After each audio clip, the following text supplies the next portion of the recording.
लाती बैठे हुए।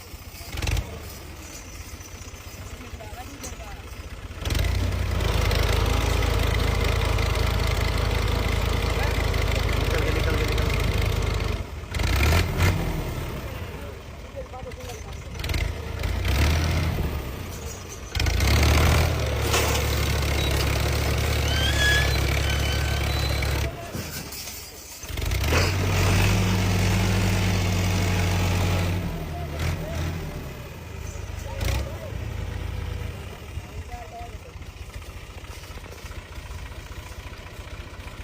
बह गई है क्या ट्रॉली?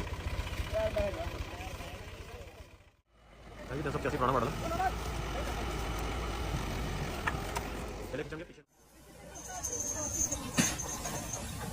ये खुदा करके ट्रॉली बह गई है जगह से आगे गन्ना वाले थोड़ा सा ना कि लग गया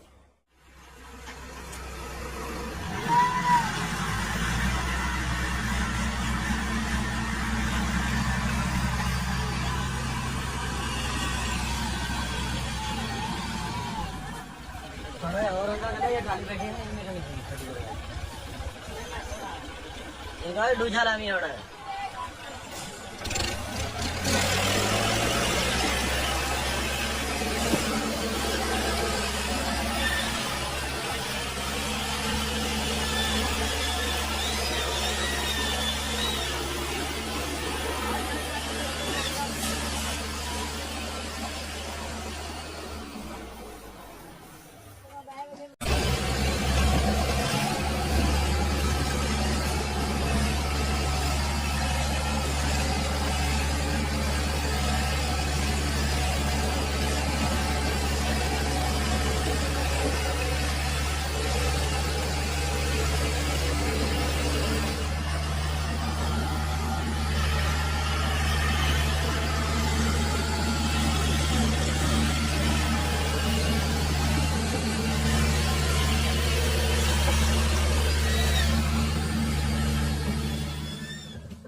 कोई तो मोड़ने की दायरा है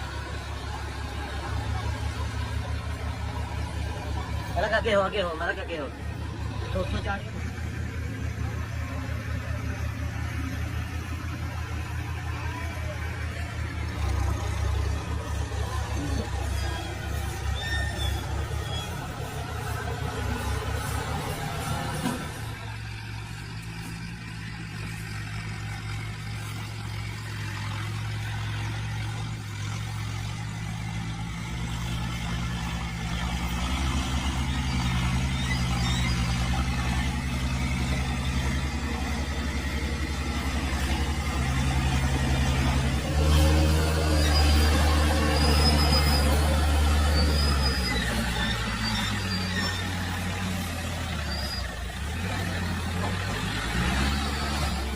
back.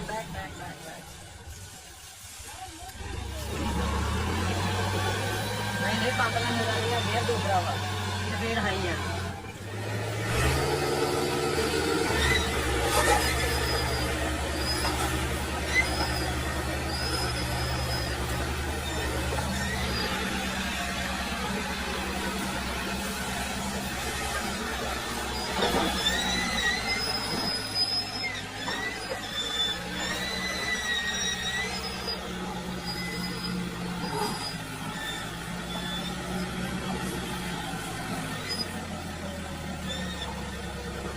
यार